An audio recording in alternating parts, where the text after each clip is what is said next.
Lévis sans interdit, bonjour Elisabeth. Bonjour Patrick, bonjour Laurie, bonjour à tous.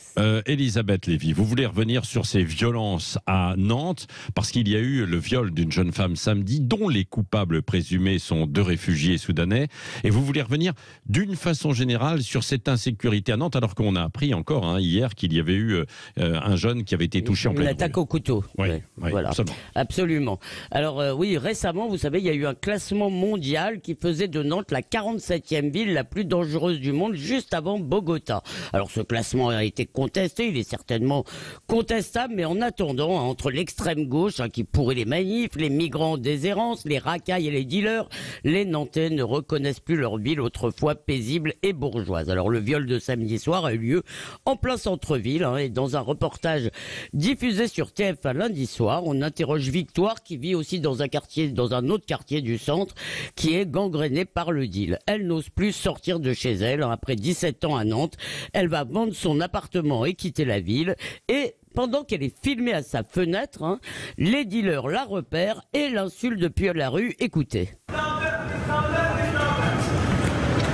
Et là, je crois que je suis pas prête de sortir chez moi et j'ai envie de pleurer. Mais son ressenti correspond-il à la réalité? La ville connaît-elle une recrudescence de violence? À Nantes, ces 5 dernières années, les coups et blessures volontaires ont augmenté de 17%.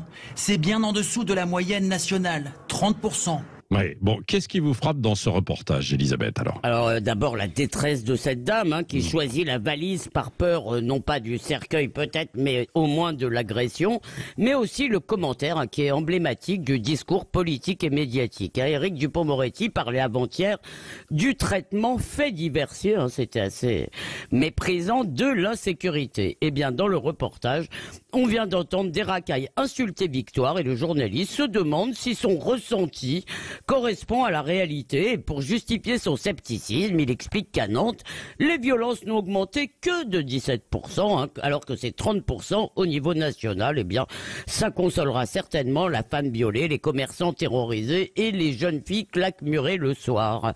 Alors bien sûr, les Français veulent des actes contre l'insécurité, mais ils savent aussi qu'il n'y a pas de baguette magique. Ce qui leur est franchement insupportable, c'est que de bons esprits leur expliquent qu'ils ne voient pas ce qu'ils voient et ne vivent pas ce qu'ils vivent.